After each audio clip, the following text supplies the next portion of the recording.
olá, sejam muito bem-vindos, sejam muito bem-vindas a mais uma aula de História Geral, a nossa aula de número 7, e hoje nós vamos tratar de uma das principais consequências da Revolução Inglesa, que é a chamada Revolução Industrial. Essa Revolução Industrial, diferente da Revolução Inglesa, que se pegou em armas, teve derramamento de sangue, principalmente na primeira parte delas, a Revolução Puritana, a Revolução Industrial é considerada uma revolução porque mudou todo um sistema de produção econômica na Inglaterra e depois na Europa e no mundo, tá? Mas ela não é uma revolução no sentido de se pegar em armas, tá?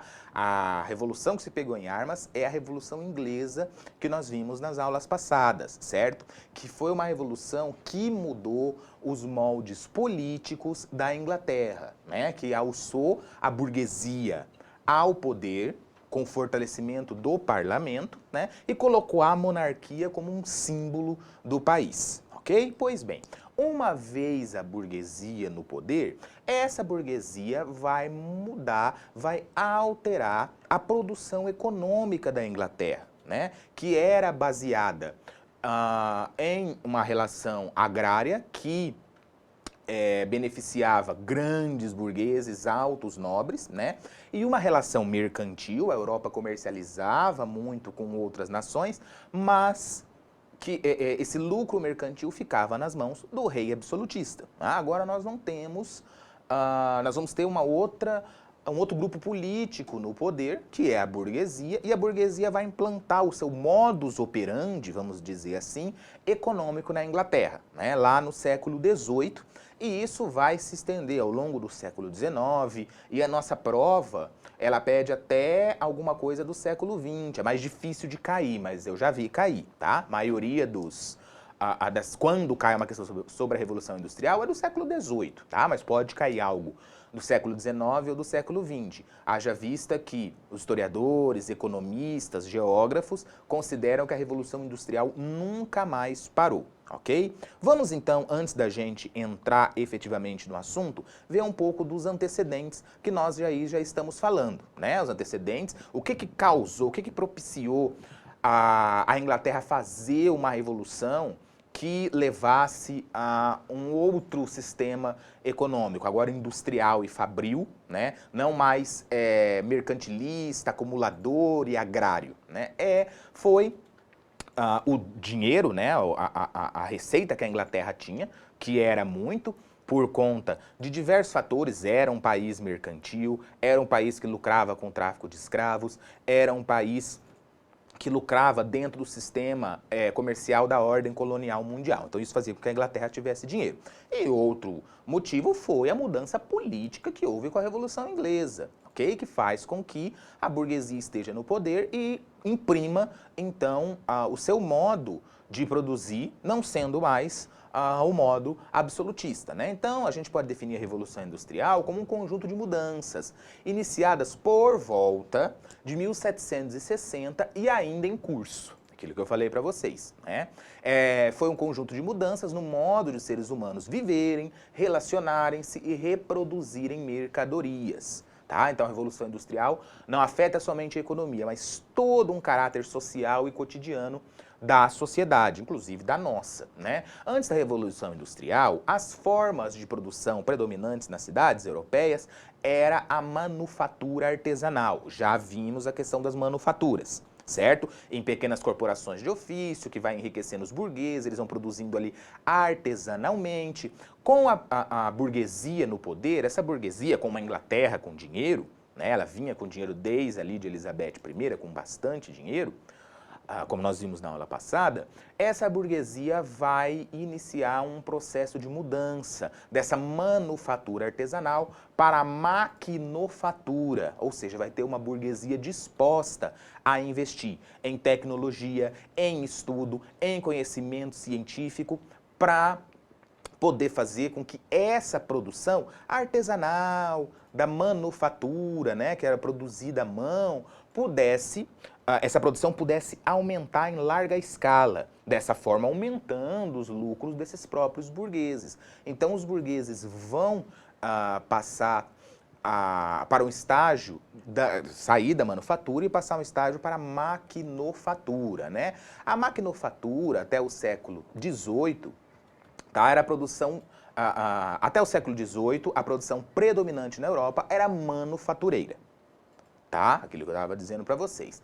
Com a criação das máquinas industriais, houve a substituição das ferramentas e da mão de obra de vários trabalhadores, que deixaram de labutar em casas ou oficinas e foram para as fábricas, né? E para um patrão em troca de um salário. Né? Lembra que a gente viu nas corporações de ofício, tinha ali o aprendiz, tinha o jornaleiro que recebia por jornada. Então, com a diminuição dessa manufatura e cada vez mais a predominância da maquinofatura na Inglaterra, com a constituição das primeiras indústrias, das primeiras fábricas, essas relações de trabalho mudam, porque saem dessas corporações de ofício e vão então para as fábricas, ter um patrão, o burguês dono da fábrica, e trabalhar por um salário, certo? As primeiras indústrias a usarem máquinas foram as de tecido de algodão. Então, o têxtil sempre saindo na frente aí, né? A Inglaterra já tinha uma produção manufatureira grande de têxtil e isso vai se refletir na Revolução Industrial. O tecido de algodão vai ganhar as primeiras aí maquinofaturas dentro das primeiras fábricas, né? Com a criação das máquinas a vapor, né, como o barco e a locomotiva, não só a produção passou a ser em larga escala, como o transporte de mercadorias muito mais eficientes. Não adiantava para agora a burguesia industrial, a burguesia fabril, produzir, se ia continuar levando em carroças ou levando em navios de madeira. Então, por isso, são criadas, né, por meio de investimentos econômicos, por estudos e aquilo que a burguesia poderia propiciar com o seu dinheiro, com o apoio do governo burguês inglês, né, foram as máquinas a vapor, né? Construiu-se o barco a vapor, as locomotivas a vapor, o que acelerou muito o transporte dessas mercadorias, né, e o comércio, primeiro dentro ali da Inglaterra e depois comercializar produtos maquinofaturados com outras nações próximas, certo? Então isso foi muito importante. Não só a produção aumentou, mas ela ficou mais dinâmica e mais rápida de ser levada aos lugares, sendo assim poder ser melhor e mais efetivamente comercializada, né? A maquinofatura contribuiu para a consolidação do capitalismo, certo? Que ele já vinha aí com uma toada das ideias liberais da Revolução Inglesa, né? A ideia burguesa de individualismo, de riquezas, de acúmulo. Isso trouxe muito isso a Reforma Protestante, né? Então todo esse pensamento liberal e capitalista já estava ali desde vamos dizer assim, do século XVII, do século anterior, já era uma realidade em grande parte da sociedade inglesa. E a maquinofatura, a Revolução Industrial, ela vem consolidar, né, esse capitalismo industrial, um capitalismo de mercado, um capitalismo que produz, né, que gera produção e gera riquezas dentro das fábricas, né? E com isso fez com que se delimitasse dois grupos sociais específicos na Inglaterra, né? O primeiro deles, que estava em cima no poder econômico, era a burguesia industrial, que era dona das matérias-primas, das fábricas e das máquinas, ou seja, isso é importante aqui comigo, era esse grupo que detinha o modo de produção, ok? Era este grupo que era proprietário das fábricas, tinha as máquinas, tinha o processo de produção, ok? E, por outro lado, nós tínhamos o operariado, né? Que sem ele a produção não girava. O operariado não detinha os modos de produção, ele dependia de um patrão, um burguês, um dono de indústrias, para dar as condições de trabalho, e quem trabalhava efetivamente, quem era responsável pelo giro da produção, era o operariado, que trocava sua força de trabalho por um salário, né? Que vendia sua força de trabalho por uma parte, vamos dizer assim, do que a indústria produzia, que vinha em forma de salários, certo? Eu trouxe aqui pra gente, isso vai ficar aqui para vocês, alguns exemplos, alguns modelos desenhados, obviamente, né, de máquinas que a gente vai ter inovando aí durante a Revolução Industrial, certo? Então a gente percebe ainda várias coisas manuais, né? A gente não estava ainda na era da revolução tecnológica, né? Mas a gente percebe pelas geringonças aí das máquinas uma menor participação dos seres humanos e dos trabalhadores. Mas como assim? Não acabou de dizer que existia uma classe do operariado? Sim, existia e muito grande, né? Os operários ficavam nas fábricas, mas a ideia industrial e a ideia burguesa era depender cada vez menos do trabalho humano e cada vez mais do trabalho de máquinas. Então a gente tem um aperfeiçoamento, né, aí com teares mecânicos, com próprias máquinas que funcionavam a carvão, a vapor, né? A gente vai ter aí alguns exemplos de máquinas que dependiam cada vez menos do manejo humano para para funcionar, né? Então, a ideia era que essa burguesia aumentasse o lucro e fosse cada vez menos dependente do proletariado, do operariado, ok? Então, aí a gente tem aí alguns exemplos de máquinas que a gente percebe que essa intenção aí existia por parte da burguesia, ok? Agora, uma pergunta que aí vocês podem ter feito. Por que a Inglaterra, né, que efetivou, que começou a Revolução Industrial? Por que não foi, por exemplo, Portugal ou Espanha, que tinha ouro pra caramba vindo, né, das colônias da América? Né? A Inglaterra não era uma grande colonizadora, né? Os metais preciosos, elas estavam muito mais nas mãos de Portugal e Espanha do que para a Inglaterra. Então por que a Inglaterra foi a primeira a estabelecer a Revolução Industrial? Falei um pouquinho com a questão da Revolução Inglesa, que emancipou, vamos dizer assim, a burguesia primeiro, antes de qualquer outro país. Portugal ainda era absolutista, Espanha ainda era absolutista e Portugal já tinha, Inglaterra já tinha um governo burguês, né?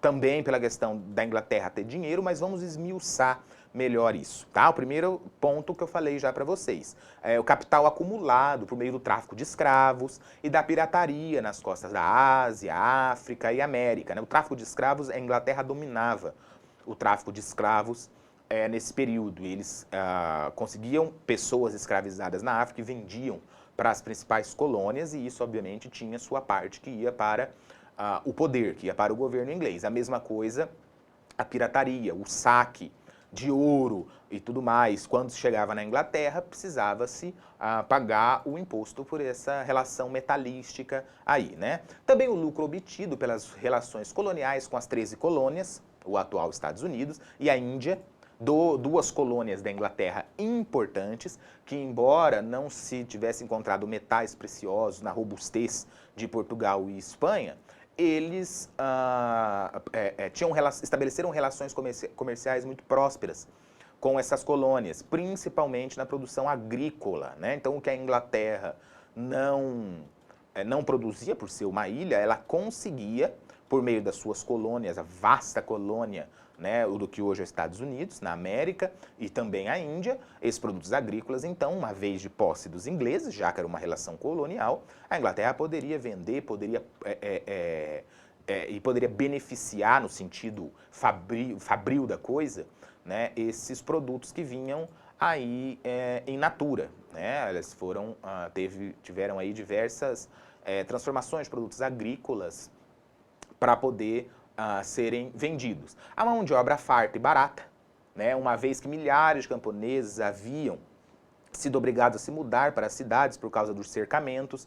Os cercamentos foram áreas que isso já era utilizado desde a época do absolutismo, mas a burguesia cercou muitas áreas para plantio, adquiriu muitas áreas para a produção agrícola e com isso deixou diversos camponeses sem terra, o que fez com que esses camponeses fossem para as cidades e se empregassem no trabalho das fábricas. Então a mão de obra era muito farta e era barata, se gastava pouco com o operariado, apesar do operariado fazer um trabalho pesado, os salários eram bem poucos. Teve a questão da Revolução Inglesa, né, principalmente no segundo momento ali da Revolução Gloriosa, que foi em 1688, que conferiu estabilidade política e criou condições para o desenvolvimento do capitalismo, né? Aquela história, era uma monarquia absolutista, a burguesia toma o poder, Oliver Cromwell se torna aí um governante autoritário, a burguesia tira o filho de Cromwell, a monarquia absolutista volta ao poder, a burguesia é obrigada a fazer um acordo, que é muito beneficiada, mas também que não deixa a monarquia desassistida. Então, a partir da Revolução Gloriosa, é que se passou a ter uma estabilidade política.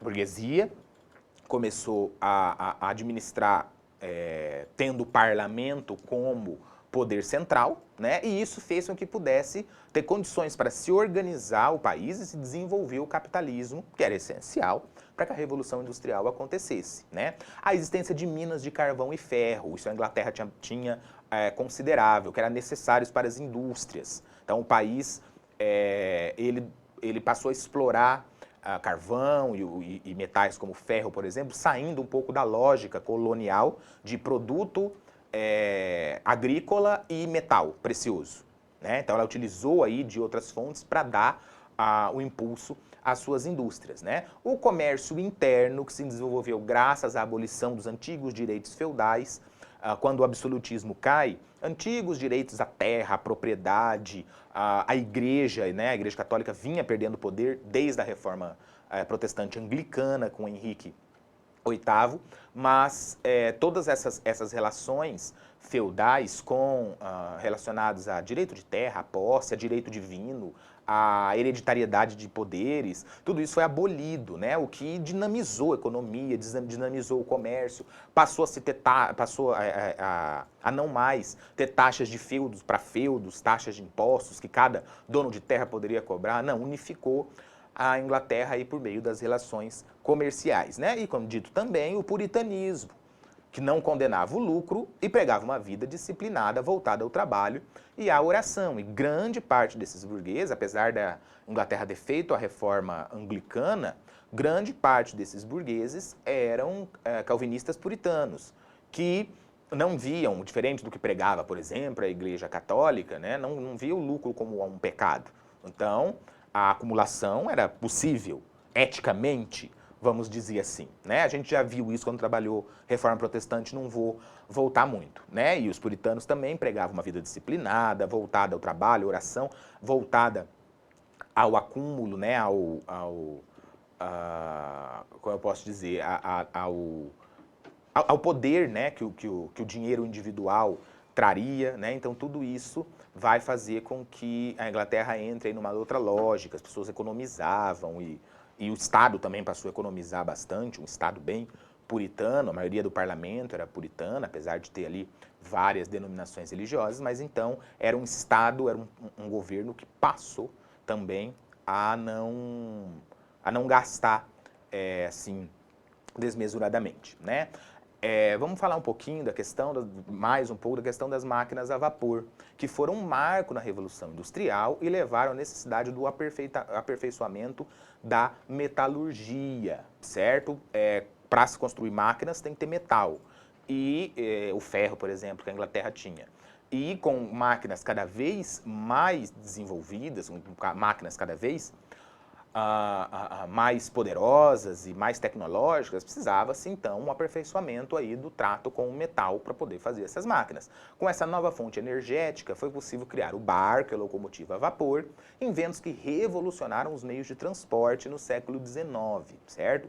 Novos aparatos artísticos também surgiram, né, graças ao desenvolvimento tecnológico, como a fotografia e ao cinema, e o cinema. A Revolução Industrial, obviamente que ela tinha como principal intenção a produção fabril, né? Mas esse desenvolvimento tecnológico fez também surgirem aí diversas máquinas importantíssimas para a produção e o transporte, como nós já falamos, e também muda-se as relações de cotidiano com a sociedade, né? A elite burguesa vai exigir cada vez mais lazeres rebuscados, sofisticados. Então, o cinema, por exemplo, no final do século XIX, que vai passar a ser frequentado pela burguesia da Inglaterra, mas também da França e de outros países que viam a burguesia nascente, né? A fotografia, que também foi aí um marco de tecnologias do século XIX, né?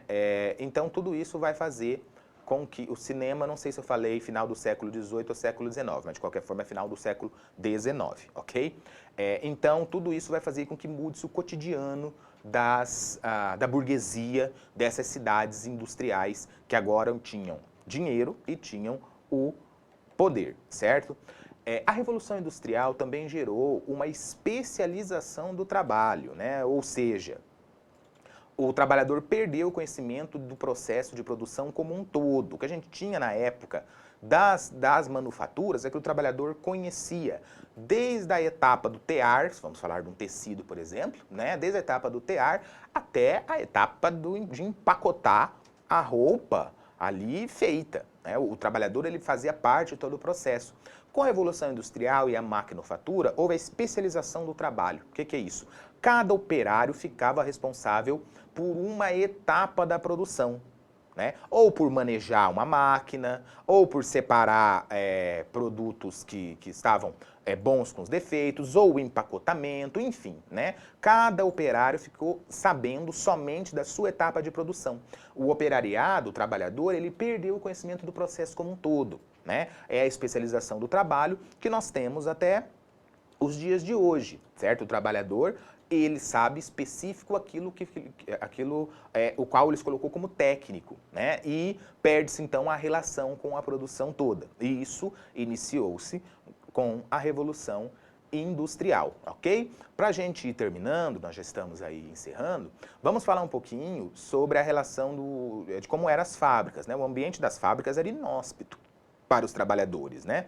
O trabalho era repetitivo, e as jornadas muito longas. Tinham jornadas de trabalho que iam de 14 a 18 horas por dia, o que fazia com que o operariado acabasse habitando precárias vilas operárias ao lado da fábrica, né, que ele não tivesse que se deslocar, já que a jornada de trabalho era muito longa, ou até em alguns casos a família operária viver na própria fábrica, né, ali em condições precárias. Crianças a partir dos 6 anos e mulheres eram a mão de obra preferida dos empregadores, já que recebiam 1/3 do salário de um homem, né? As crianças eram empregadas, os empregadores gostavam muito, né? Os patrões das indústrias gostavam muito das crianças para limpeza, porque os bracinhos atingiam áreas das máquinas que um braço de adulto não atingia, por exemplo, né? As mulheres também eram empregadas, ambos com 1/3 do salário do que seria um homem, né? Então, o ambiente da fábrica, as relações de trabalho, elas eram, né, precárias. O que fez, então, e não podia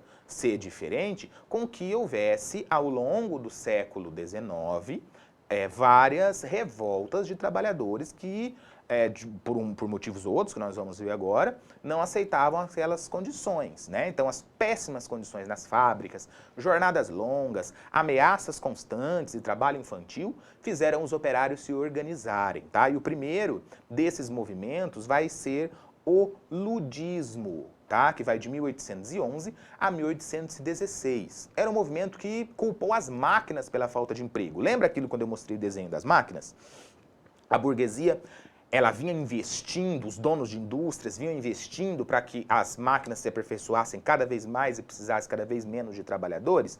Pois bem, isso aconteceu, né, e acontece até hoje. Muitas máquinas novas chegaram ao mercado, né, passou a existir uma indústria científica e tecnológica só para produzir máquinas cada vez melhores e vender para essas indústrias, né? Então os burgueses compravam essas máquinas e iam demitindo então os operários conforme não fossem mais precisando, né? Então esse movimento culpou as máquinas pela falta de emprego e pela queda dos salários, que também aconteceu.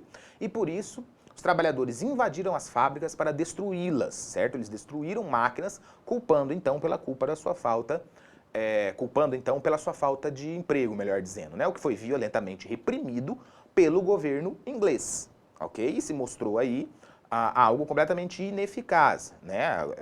A máquina não era culpada pelo desemprego, e sim essa burguesia industrial que a adquiriu, né? E isso foi percebido no movimento posterior, o chamado cartismo, tá? Que vai de 1837 a 1848. E o cartismo escreveu a chamada Carta do Povo, tá? Em 1838, que não, de forma alguma, falava em destruição de indústrias, ou de forma alguma falava em fim da burguesia industrial, em fim dos patrões, nada disso. Era uma forma de adaptar a realidade industrial a uma melhor vivência do operariado, né? Então a Carta do Povo exigia voto universal e participação política dos trabalhadores, de forma que os trabalhadores pudessem votar e ser votados, também ocuparem espaços no parlamento, né, não só a burguesia, e dessa forma os representantes dos trabalhadores pudessem elaborar leis que melhorassem a vida desses operários, né? Após uma década de lutas e mortes, porque o cartismo também foi violentamente reprimido pelo governo inglês, governos de países industrializados acabaram instituindo as primeiras leis trabalhistas, né? A Inglaterra e outros países começavam a sua industrialização, como a França, por exemplo, instituíram ali as primeiras leis trabalhistas para apaziguar essa revolta que ficou internacional. Ela começou na Inglaterra, mas ela influenciou outras revoltas aí pela Europa Ocidental, certo? E a gente também vai ter a fundação das associações operárias, né? Que passaram a organizar greves, que exigiam redução da jornada de trabalho, abolição dos castigos físicos e aumento de salário, né?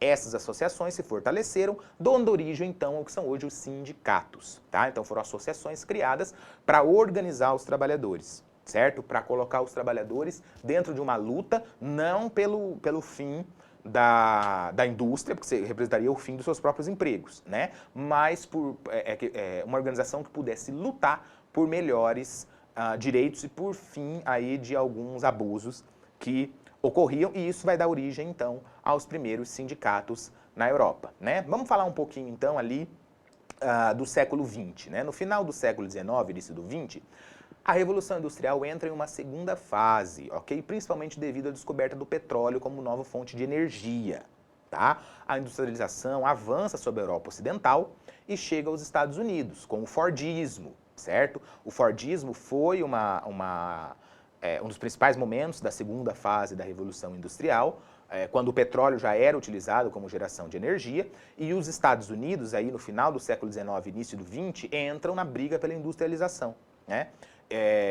Ao longo do século XX, o Fordismo vai ser uma característica da produção industrial, né? Que é a produção em massa, com linha de montagem, padronização do trabalho, né? Então, muito que a gente vê aí nos filmes, como o Tempos Modernos, do Charles Chaplin, por exemplo, aquela padronização do trabalho, né? Cada um martela, o outro torce, o outro coloca na caixa e tudo mais, linhas de montagem, de forma que pudesse produzir em massa, produzir em larga escala, né? E o Japão também entra nessa corrida industrial a partir da era Meiji, tá? Que aboliu a servidão e incentivou a educação, certo? Então as pessoas tinham que ser educadas para poder aprender a mexer nas máquinas, até um trabalho mais especializado, né? E ao invés da servidão, que não gerava lucros para o país, gerava lucro para um pequeno grupo, porque uma coisa é você ser servil e somente o seu senhor ter lucro. Outra coisa é você ser um trabalhador assalariado e poder comprar. E a sua família poder comprar, aquecendo então a produção industrial. Então o Japão, a partir da era Meiji, também se coloca dentro da questão industrial.